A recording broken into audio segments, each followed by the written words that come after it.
Hello tout le monde, on se retrouve aujourd'hui pour l'épisode 4 de la formation Apprendre Notion. La dernière fois, nous avions appris à manipuler et à gérer les vues de bases de données. Je vous invite, si vous débutez et que vous ne l'avez toujours pas vu, à regarder cette première vidéo. Là-bas, nous voyons vraiment les bases. Ici, nous allons aller un peu plus profondément pour comprendre les propriétés des bases de données et celles qui sont un peu plus complexes à manipuler. Donc je continue sur la sandbox de la dernière fois. Cette fois-ci, j'ai créé deux bases qui sont pour le moment vides. Nous allons apprendre pour commencer les différentes propriétés d'une base de données et nous allons expliquer à quoi elles servent et surtout comment les utiliser. Prenons la première base et cliquons sur l'ajout d'une propriété. Donc voici les différentes propriétés que vous pouvez ajouter dans une base de données. Pour les plus simples, vous avez évidemment le texte et le nombre qui sont assez explicites. Ensuite, vous avez sélection et sélection multiple. Donc sélection qui vous permet de créer des étiquettes qui sont réutilisables ensuite. Par exemple là, je crée l'étiquette AAA. Si je crée l'étiquette BBB, je ne peux en avoir qu'une seule des deux. Par contre, si cette sélection n'est plus de type sélection mais de type sélection multiple, je peux à la fois avoir AAA et BBB. Ensuite, vous avez la propriété état. Donc l'état, ça marche un peu comme les étiquettes, sauf que vous avez la possibilité de créer des véritables états. Donc j'ai ici affaire, in progress et done. C'est donc des étapes logiques dans un processus pour peut-être la création de tâches. Et ces états-là peuvent comporter plusieurs étiquettes. C'est-à-dire que la tâche affaire peut avoir par exemple une tâche bloquée et une tâche not started. Donc on commence par ça n'a pas commencé, mais on peut aussi ajouter bloqué parce que la tâche attend qu'une autre tâche ait été finie pour pouvoir la commencer. Ensuite, vous avez la date. Alors, on en a déjà parlé, mais c'est tout simplement un formulaire date, c'est-à-dire qu'ici, je peux sélectionner une date, elle sera affichée. Vous pouvez pour cette date choisir une date de fin ou pas, une heure ou non, et vous pouvez ici cliquer pour effacer. Cette date-là, vous pouvez la formater de différentes façons. Si vous décidez par exemple d'avoir la date complète par défaut, mois, jour, année, ou jour, mois, année, année, mois, jour, etc. Ou même une date relative qui peut être intéressante si vous donnez par exemple une date un peu plus décalée. Donc là il y aura 3 juillet, par contre si je suis dans la même semaine, il me dira là c'est mercredi, là c'est demain, ça peut être pratique. Ensuite vous avez la propriété personne. Donc par personne on entend une personne qui fait partie de votre espace Notion. Il faut que ce soit un invité, soit un membre de votre espace, et lorsque je clique dessus, je peux assigner une entité de la base de données à une personne. Par exemple là je l'ai assigné à moi-même. Ensuite vous avez les fichiers et médias qui vous permettent tout simplement d'uploader un média, une case à cocher, une URL, un email, un téléphone. Donc là on a vu les basiques, je vais pas évidemment tous les voir parce que je pense que c'est assez explicite et je vous invite de votre côté à explorer tout ça. Je passe rapidement sur la date de création, créée par, dernière modification et dernière modification par, qui sont des propriétés qui se génèrent toutes seules. Elles sont assez explicites, je ne pense pas avoir besoin d'en parler. Juste petite info importante, si vous ajoutez ces propriétés après une nouvelle entité de votre base de données, c'est pas grave, c'est déjà tenu en mémoire. Par exemple là si je rajoute créé par, on voit que c'était créé par moi même si la page a été faite avant. C'est-à-dire que là je peux créer plusieurs pages et on verra que ici ça a été fait, et si j'ajoute maintenant par exemple dernière modification, la date est toujours là. C'est-à-dire que vous pouvez ajouter après, n'ayez pas peur, ça ne vous fera pas une case vide. On va donc passer aux choses les plus intéressantes, ces formules, relations, agrégations qui sont des propriétés de base de données un peu plus complexes. On va commencer par formule.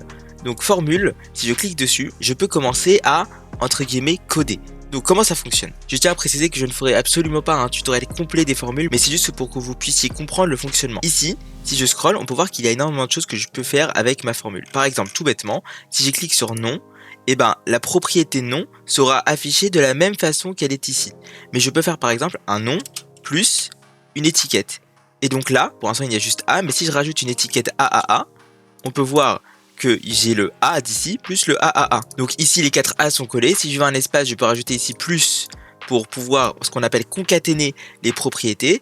Ici j'ai mis un espace vide. Si je rajoute un espace, on voit que j'ai le A de mon nom et les 3 A de mon étiquette. Évidemment les formules ça ne sert pas qu'à ça, on peut avoir des conditions par exemple. Ici si j'écris if, on va me proposer d'avoir un opérateur if et je peux dire donc vous pouvez voir qu'actuellement si ma propriété nom est égale à A, alors il affiche true, sinon il affiche false. Donc ici j'ai mis A, donc c'est true. Si je rajoute un deuxième A, c'est plus le cas.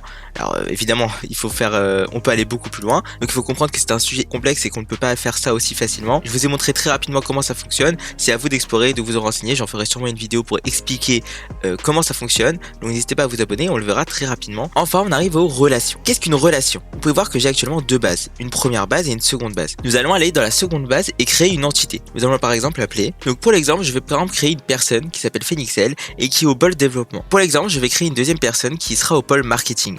Donc actuellement on peut voir que dans ma seconde base j'ai deux personnes avec chacun un pôle. On peut imaginer que ma première base regroupe différents projets. Maintenant je veux assigner ces projets à une personne. Évidemment je peux assigner une personne comme nous l'avions vu plus tôt dans la vidéo, mais imaginons que je vais assigner par rapport à ma liste de personnes disponibles dans la seconde base. Nous allons donc voir comment fonctionne une relation.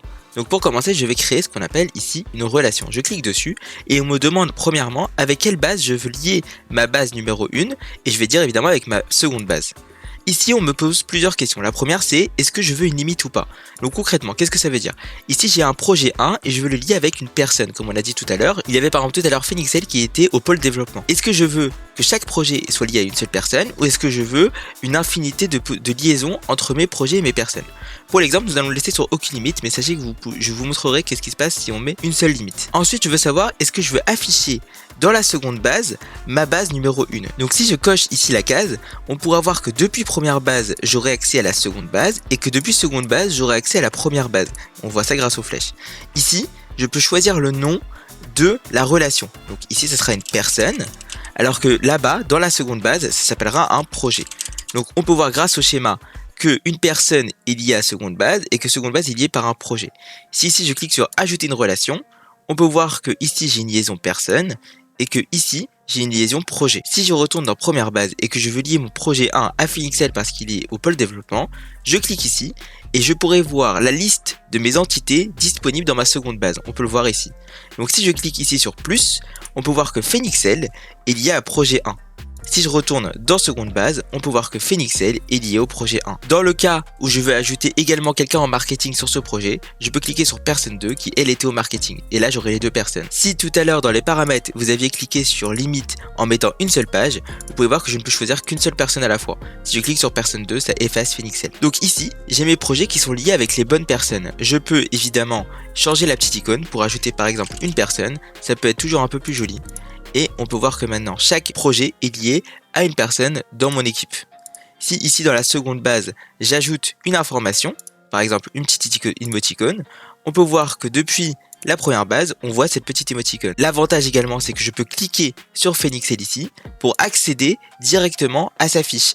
Donc si ici vous avez mis plusieurs informations comme un numéro de téléphone et d'autres propriétés, vous pourrez y avoir accès en cliquant dessus. Nous venons de voir donc les relations, mais il y a une propriété qui est peut-être encore plus intéressante et qui s'appelle une agrégation. Donc si je clique dessus, on va d'abord me demander est-ce qu'il y a une relation existante avec laquelle je veux interagir. Donc moi évidemment je vais interagir avec la relation personne. Je clique dessus. On va alors me demander quelle propriété je souhaite afficher. Si je clique ici, on peut voir que j'ai accès à toutes les propriétés disponibles pour chaque personne. Si j'affiche leur pôle, on peut voir que je vois le pôle de Phoenixel et le pôle de personne 2. Je peux également choisir si je veux afficher l'original ou les calculer. Par exemple, si il y a plusieurs personnes et que je veux compter le nombre de personnes en marketing, je pourrais le faire. Donc là, on va juste rester sur afficher l'original et je vais afficher par exemple le pôle. Mais imaginons que je veux plutôt afficher son numéro de téléphone, je crée une autre agrégation. Je vais ici l'appeler téléphone. Je choisis la relation personne et je décide d'afficher son numéro de téléphone.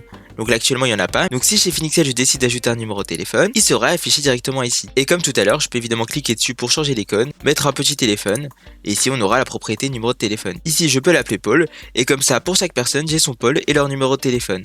Et évidemment tout ça est dynamique, c'est-à-dire que si pour personne 2 je lui change son pôle vers le développement, ça change ici. Donc là hop j'enlève ici. Et on peut voir que j'ai accès seulement à marketing. Tout se fait automatiquement et dynamiquement. C'est extrêmement pratique. Et voilà, nous avons vu tout ce qu'il y avait à voir sur les relations et les agrégations en base de données. Donc nous n'irons pas plus loin pour le moment. Le but est de voir les bases et d'ensuite aller plus profondément. S'il vous reste des questions sur le sujet des bases de données, n'hésitez pas à les mettre en commentaire. Et si cela est pertinent, j'en ferai un prochain épisode. En attendant, moi je vous invite à laisser un like, à vous abonner et à laisser un commentaire. Si cette vidéo vous a plu, je vous invite à regarder les deux autres qui s'affichent sur votre écran. Merci beaucoup, enjoy!